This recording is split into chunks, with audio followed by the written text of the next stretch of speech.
السلام علیکم، میں ہوں شاہ عالم۔ آپ دیکھ رہے ہیں دین دنیا۔ اگر آپ ہمارے چینل پہ نئے ہیں تو ہمارے چینل کو سبسکرائب کرنا نہ بھولیں۔ چلیے بات کا آغاز کرتے ہیں۔ ادریس علیہ السلام کا ذکر قرآن میں نام، نسب اور زمانہ۔ حضرت ادریس کی خاص باتیں۔ حضرت ادریس علیہ السلام کی تعلیم کا خلاصہ۔ بعد میں آنے والے نبیوں کے بارے میں بشارت۔ حضرت ادریس علیہ السلام کی زمینی خلافت۔ حضرت ادریس علیہ السلام۔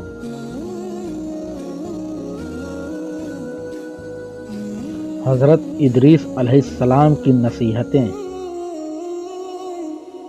بسم اللہ الرحمن الرحیم۔ ادریس علیہ السلام کا ذکر قرآن میں کتنی بار آیا؟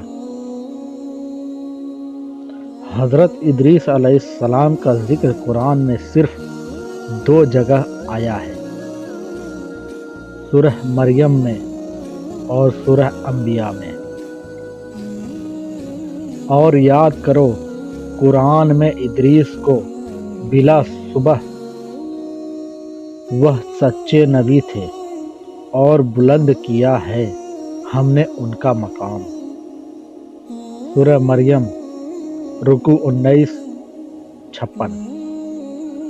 اور اسماعیل اور ادریس اور ذوالکفل، ان میں سے ہر ایک تھا صبر کرنے والا۔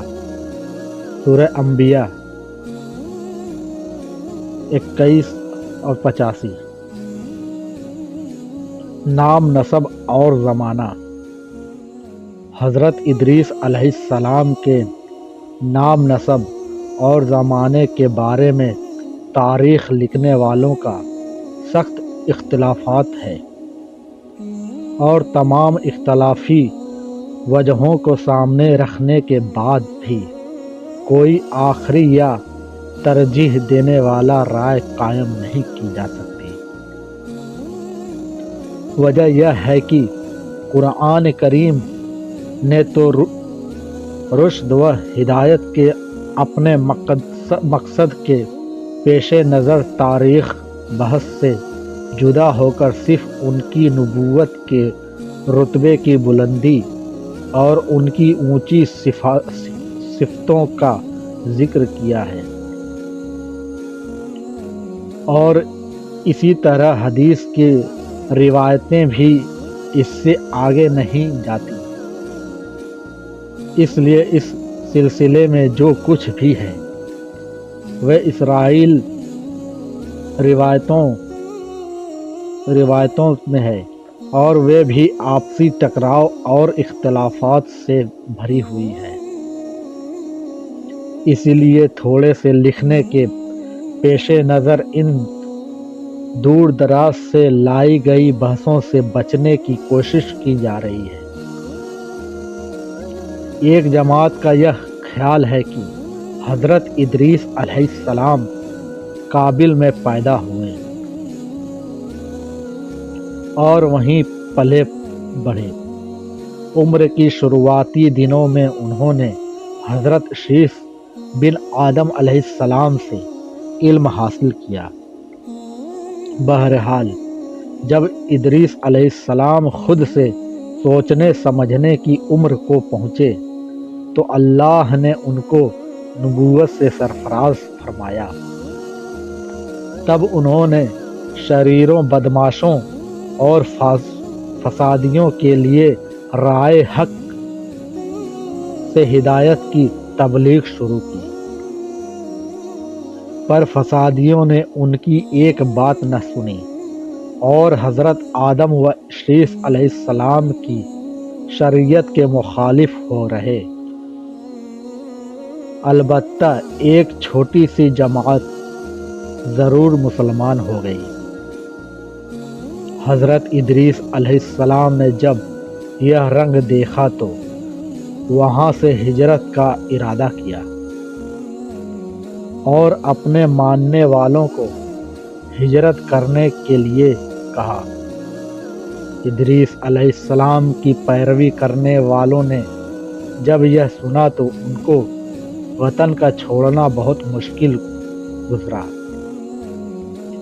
اور کہنے لگے کہ بابل جیسا وطن ہم کو کہاں نصیب ہو سکتا ہے۔ حضرت ادریس علیہ السلام نے تسلی دیتے ہوئے فرمایا کہ اگر تم یہ تکلیف اللہ کے راستے میں اٹھاتے ہو تو اس کی رحمت بہت پھیلی ہوئی ہے، اس کا اچھا بدلہ ضرور دے گا۔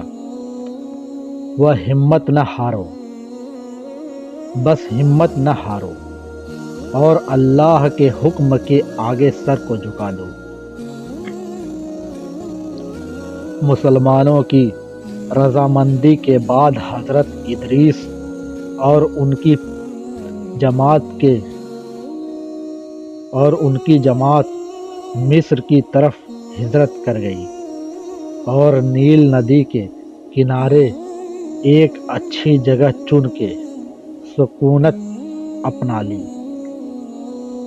حضرت ادریس علیہ السلام اور ان کی پیروی کرنے والی جماعت نے پیغام الہی اور بھلائی کا حکم دینے اور برائی سے روکنے والے کا فرض انجام دینا شروع کر دیا۔ کہا جاتا ہے کہ ان کے زمانے میں 72 زبانیں بولی جاتی تھیں اور اللہ کی عطا و بخشش سے وہ وقت کے تمام زبانوں کو جانتے تھے اور ہر ایک جماعت کو ان کی زبان میں تبلیغ فرمایا کرتے تھے۔ ایک روایت کے اعتبار سے حضرت ادریس علیہ السلام پہلے آدمی ہیں جنہوں نے قلم کا استعمال کیا۔ حضرت ادریس علیہ السلام کی خاص باتیں۔ حضرت ادریس علیہ السلام نے دین الہی کے پیغام کے علاوہ تمدنی ریاست اور شہری زندگی، تمدنی طور طریقوں کی تعلیم و تلقین کی اور ان کے ٹرینڈ طالب علموں نے کم و بیش 200 بستیاں آباد کی۔ حضرت ادریس علیہ السلام نے ان طلباء کو دوسرے علموں کی بھی تعلیم کی جس میں علم حکمت بھی شامل ہے۔ حضرت ادریس علیہ السلام پہلی ہستی ہیں جنہوں نے حکمت کے علم کی شروعات کی، اس لیے کہ اللہ تعالیٰ نے ان کو اخلاق اور ان کی ترکیب اور ان کے جمع ہونے اور الگ ہونے کے نقطوں اور ان کے آپسی کشش کے رازوں کی تعلیم دی اور ان کو عدد و حساب کے علم کا عالم بنایا۔ اور اگر خدا کے اس پیغمبر کے ذریعے سے علم سامنے نہ آتے تو انسانی طبیعتوں کی وہاں تک پہنچ مشکل تھی۔ انہوں نے الگ الگ ذاتوں اور گروہوں کے لیے ان کی مناسب حال قاعدے قانون مقرر کیے اور پوری دنیا کو 4 حصوں میں بانٹ کر ہر چوتھائی کے لیے ایک حاکم مقرر کیا جو زمین کے اس حصے کی سیاست اور بادشاہی کا ذمہ دار قرار پایا، اور ان چاروں کے لیے ضروری قرار دیا کہ تمام قانونوں سے بڑھ چڑھ کر شریعت کا وہ قانون رہے گا جس کی تعلیم اللہ کی وحی کے ذریعے میں نے تم کو دی ہے۔ حضرت ادریس علیہ السلام کی تعلیم کا خلاصہ: اللہ کی ہستی اور اس کی توحید پر ایمان لانا، صرف کائنات پیدا کرنے والے کی پرستی کرنا، آخرت کے عذاب سے بچنے کے لیے بھلے اعمالوں کو ڈھال بنانا، دنیا سے بے نیازی، تمام معاملوں میں عدل و انصاف کو سامنے رکھنا، مقرر کیے ہوئے طریقوں پر اللہ کی عبادت کرنا، ایام بیض کے روزے رکھنا، اسلام کے دشمنوں سے جہاد کرنا، زکوٰۃ ادا کرنا، پاکی صفائی کے ساتھ رہنا، خاص طور سے جنابت، کتے اور سور سے بچنا، ہر نشیلی چیزوں سے پرہیز کرنا، بعد میں آنے والے نبیوں کے بارے میں بشارت۔ حضرت ادریس علیہ السلام نے اپنی امت کو یہ بھی بتایا کہ میری طرح اس دنیا کی دینی و دنیاوی اصلاح کے لیے بہت سے نبی تشریف لائیں گے، اور ان کی نمایاں خاص باتیں یہ ہوں گی: وہ ہر ایک بری بات سے دور اور پاک ہوں گے، تعریف کے قابل اور فضائل میں کامل ہوں گے، زمین و آسمان کے حالات کو اور ان معاملوں کو کہ جن میں کائنات کے لیے شفا ہے یا مرج، وحی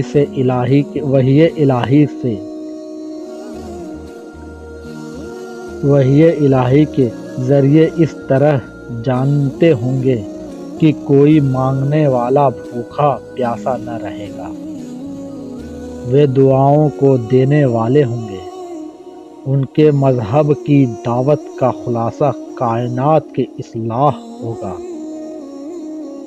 حضرت ادریس علیہ السلام کی زمینی خلافت: جب حضرت ادریس علیہ السلام کی زمین کے مالک بنا دیے گئے تو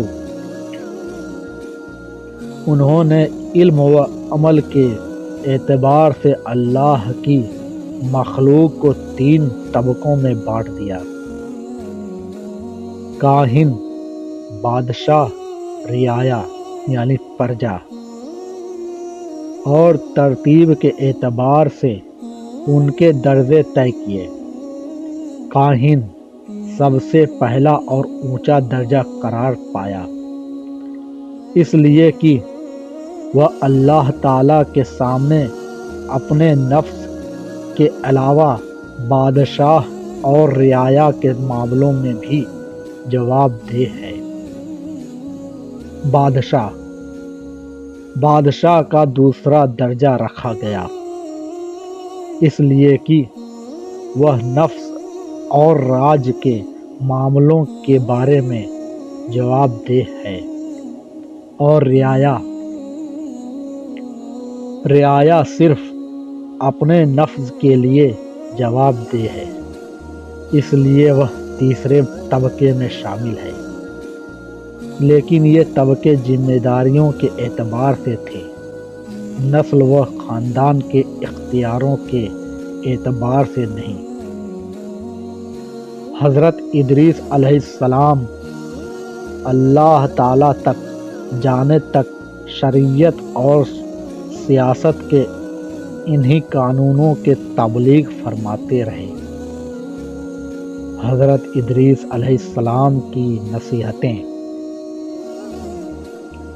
حضرت ادریس علیہ السلام کی بہت سی نصیحتیں اور آداب اور اخلاق کے جملے مشہور ہیں، جو الگ الگ زبانوں میں کہاوت ہے جو الگ الگ زبانوں میں کہاوت کی شکل میں استعمال کیے جاتے ہیں، ان میں سے کچھ یہ ہیں: اللہ کی بے پناہ نعمتوں کا شکریہ انسانی طاقت سے باہر ہے، دنیا کی بھلائی حسرت اور برائی ندامت، اللہ کی یاد اور عمل صالح کے لیے خلوص نیت شرط ہے، نہ جھوٹی قسمیں کھاؤ، نہ اللہ تعالیٰ کے نام کو قسموں کے لیے تختہ مشق بناؤ، اور نہ جھوٹوں کو قسمیں کھانے پر آمادہ کرو، کیونکہ ایسا کرنے سے تم بھی گناہ میں شریک ہو جاؤ گے۔